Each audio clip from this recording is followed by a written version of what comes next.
Screensavers balik lagi. Kali ini kita akan ngobrol-ngobrol soal film The Raid 2. Randall. Randall. Review pertama kita di tahun 2014.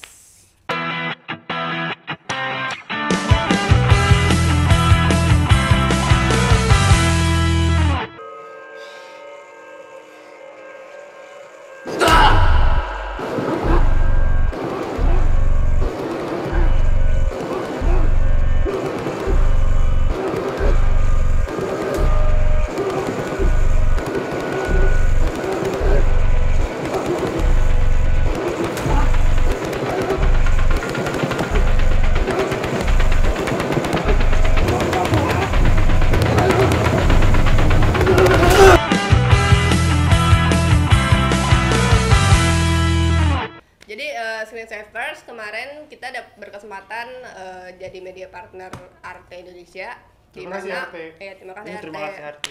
Dan yang kebetulan untuk openingnya diputer film The Raid 2. Dan yang udah kita tunggu-tunggu dari tahun lalu. 2 tahun lalu. Dari The Raid pertama keluar sih. Gitu. Dari kok masih pacaran sama Oke. Seriusnya kita mau coba ngobrol tanpa spoiler. Kita kan ngobrol-ngobrol. Jadi batasan kita adalah apa yang udah ada di trailer dan ada di behind the scenes. Jadi kalau kalian belum nonton behind the scenes atau trailer, nonton dulu. Sebenarnya kita nggak harus juga sih kita obrolin dengan cerita. Tapi kita sebisa mungkin nggak spoiler deh pokoknya. Ya, kita sebisa mungkin nggak spoiler. Kita ada bagian spoiler, kita kasih tahu kalian. Jadi The Raid 2 gimana menurut kalian? Mau ceritain dulu nih The Raid 2-nya gimana? Apa orang-orang baru tahu kali ya? Basically story. Ya, jadi The Raid 2 itu dimulai beberapa 2 jam setelah The Raid 1. Jadi nggak lama-lama banget sih. Dan benar-benar langsung dari The Raid 1. Terus ceritanya adalah di mana si kalau kita lihat dari trailernya si Rama yang diperankan oleh Iko Uwais harus masuk ke dalam penjara undercover gitu untuk mendekati anak dari pemimpin mafia ini yang diperankan oleh Arifin kan anaknya. Jadi setting dunianya adalah sebenarnya gue sih nggak ngerasa ini sebagai Jakarta cuy.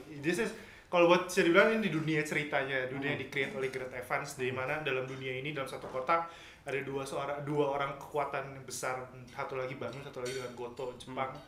Dan ya itu tadi yang dibilang si Rama ditugaskan untuk undercover dalam penjara untuk mendekati Uco anaknya Goto. Seperti itulah besar ceritanya. Sebenarnya untuk plot devices tuh bisa dibilang nggak baru gitu ya. Cuman ya maksudnya I don't mind sih karena yang balik lagi kan ke eksekusinya. Dan jujur untuk performa acting di sini juga aktor-aktornya juga keren ternyata gitu. Sebenarnya nambahin apa yang Art tadi bilang tadi tuh plot ceritanya tuh kayak gabungan dari film-film mafia yang kita udah lihat selama ini ya. Plot ceritanya adalah rehearse dari trope film-film yang udah pernah ada sih dari Godfather, Fredo atau Infernal Affairs, Departed gitu-gitu.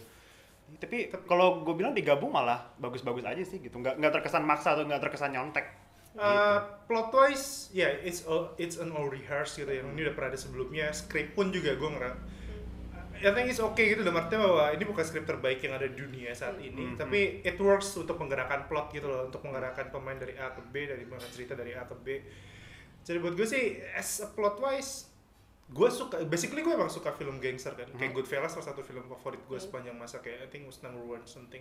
Jadi kayak gue emang suka film gangster, gue suka film undercover, jadi gue sih suka sama plot, gue nggak pernah ngerasa bosan dengan plot ini sih. Oh, dan satu lagi mungkin yang lebih kan udah dikasih tahu juga kalau The Raid 2 ini kan durasinya 2,5 jam. Dan di The Raid 2 ini kelihatan sih Gareth kayaknya seolah-olah pengen ngasih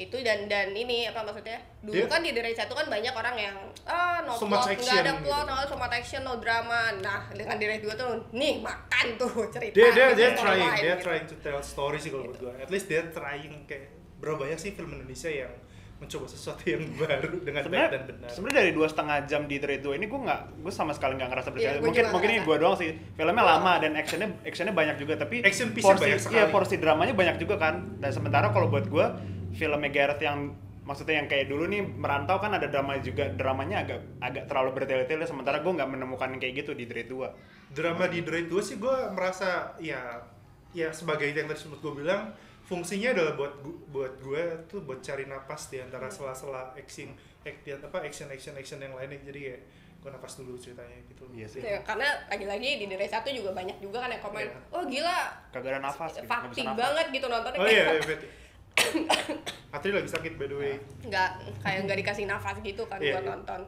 Dan kalau ngeh lagi dialog-dialog yang ada di Derai 2 ini lebih flowingnya lebih ini ya, lebih apa ya, lebih lancar lah, lebih luas gitu, lebih enak. Kalau di Derai 1 kan kaku, dialognya tuh agak kaku, walaupun in a way itu jadi banyak catchphrase. Jadi bikin sesuatu yang sangat lovable dari Derai 1 nggak sih? Jadi soalnya kayak B-movie terus dia semua orang jadi ingat gitu. Iya, kalau menurut gue itu buat gue kekurangan Derai 2 itu adalah kalimat-kalimat dialognya tuh kurang quotable aja sih. Sebenarnya dulu gue waktu Derai 1 kayak gue bisa nge-quote kalimat-kalimat quote by quote gitu ya. Gue bisa nge-quote film-filmnya dengan kata-kata kalimat-kalimat aneh yang disebutin karakter-karakternya gitu. Dari kurang greget lah. Contoh Le, pangkat, persetan dengan pangkat gitu. Yang satu, kayak sekarang tuh gak ada kayak gitu-gitu. It's so campy, it's fun gitu loh jadi. Kalau sekarang tuh lebih biasa aja gitu loh.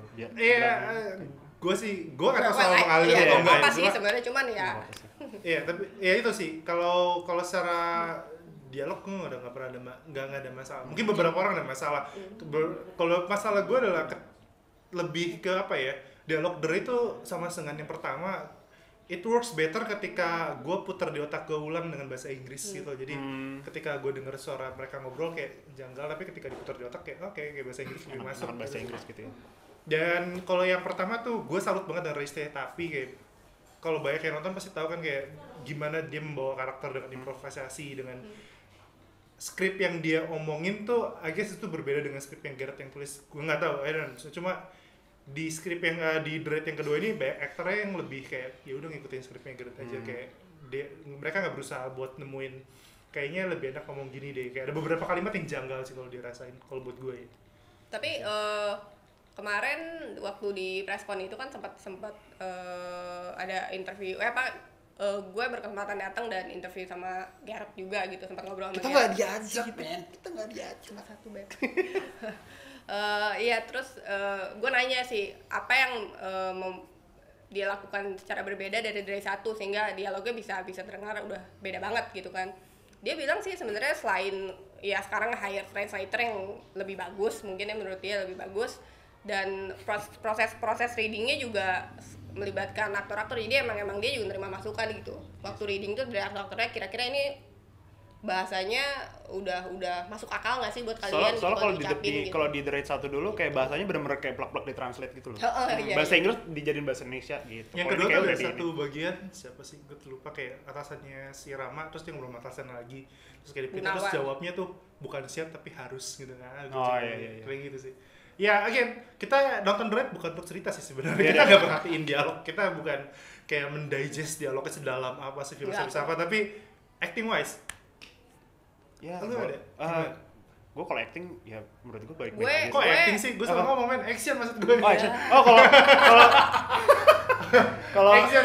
Kalau action buat gue bintang utama film ini tuh camera working sih sebenarnya. Itu gue ngerasa gimana ya, kalau misalnya dulu nonton The Raid itu tuh jarang ada shot action tuh dari deket banget gitu, biasanya dari jauh kan. Kalau ini tuh gue kayak ngerasa ada di pundaknya si Iko misalnya lagi ngehajar siapa, bener-bener kamera tuh kayak bener-bener ada di belakang, terus ngikutin sana sini segala macam. Jadi tuh kayak gue selalu berada di tengah-tengah actionnya gitu, dan itu bikin lebih ngerasa apa ya, lebih seru aja gitu. Banyak kamera work yang gue pribadi banyak yang bisa gue apresiasi sih ketika gue kan behind the scene itu ada toilet, gue yang toilet mereka bikin sendiri, terus yang bagian si siapa Oka Antara dalam mobil, terus gimana mereka jalan dengan mobil yang bareng, terus ada orang kameramen di belakangnya Oka, terus mereka ngumpan lagi kameramen di bawah mobil, samping mobil di pinggir jalan, kayak ya itu kayak apa ya, bukan low budget juga sih, tapi maksudnya kayak dibandingin kayak, makanya media luar tuh sangat nge-praise si car chase scene ini,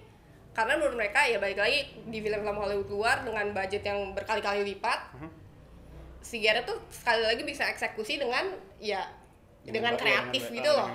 Ternyata bisa lah gitu doang gitu. Ya maksudnya kan kita kreatif, efektif, sangat cepat, dan adegan pukul-pukulan berantemnya juga buat. Soalnya kan jarang nih ada, biasanya car chase tembak-tembakan. Nih car chase ada orang berantem di satu mobil lain ada tembak-tembakan. Digabungin jadi satu kayak, men, kayak kapan ngeliat kayak gini gitu kan. Di Indonesia lagi. Di Indonesia. Kalau kapan lagi di I think film Korean movie yang I Saw the Devil yang dalam mobil mereka kameranya putar. Oh iya itu. Dan gue ngerasa kecolongan pas lihat Bian di sini anjrit di Blok M. Blok M, tiap hari gue lewat situ. Juga ya maksudnya itu daerah neighborhood kayak hebatnya nggak kena macet aja sih gitu. Pasti kena macet sih itu. Pasti kena sih kayaknya. Jam 6 pagi 6 malam men. Action wise sih gue angkat I think this is one of the best sih ketika orang bikin list the best fight in the world in the movies kan. Gue rasa setelah Raid 2 banyak dari mereka yang mengevaluasi ulang list mereka buat masukin banyak adegan scene dari Raid kayak yang trisamnya Rama Hammer Gold Baseball Batman amazing. Sama yang final fight-nya juga lama banget, lama abis. Nggak komplain, bukan komplain. Iya, bukan komplain. Itu kayak bentar, ini kok kayak nggak selesai. Lawan Mad Dog di Raid 1 aja tuh udah lama banget. Ini lama. Mereka sekali lagi Gareth kayak berhasil up and gitu stepping ya. up to the game. Stepping up to the Buat game. Dia ini buat gue sih sebuah sequel yang berhasil sih, dalam artian bahwa ya lu kalau mau bikin sequelnya seperti ini gitu loh, kayak you step up gitu sih kalau buat gue. Saat semua orang udah mikir kayak Mad Dog tuh udah villain yang paling wah gila bakal susah nih digantiin gitu. Ada lagi. Dan dia narik Cecep Arif Rahman yang aslinya by the way adalah guru SD. Tapi itu tetap ikonik. Tetap ikonik. Dan karakter dia dengan namanya hanya assassin doang itu nggak ada nama atau apa kan. Dan ternyata gila gitu lebih serem, bahkan dia nggak banyak dialog kan, bahkan nggak ada dia ngomong sih kayak ngomong nggak ngomong sama sekali gitu. Tapi presentasinya tetap kuat, gila men. Itu merinding sih pas dia cuma senyum, dia kan cuma kayak nyengir doang tapi kayak oke lah. Presence-nya udah sinister gitu dia, assassin. Mungkin kita cut sampai sini dulu ya, kita ngomongin di bagian spoiler.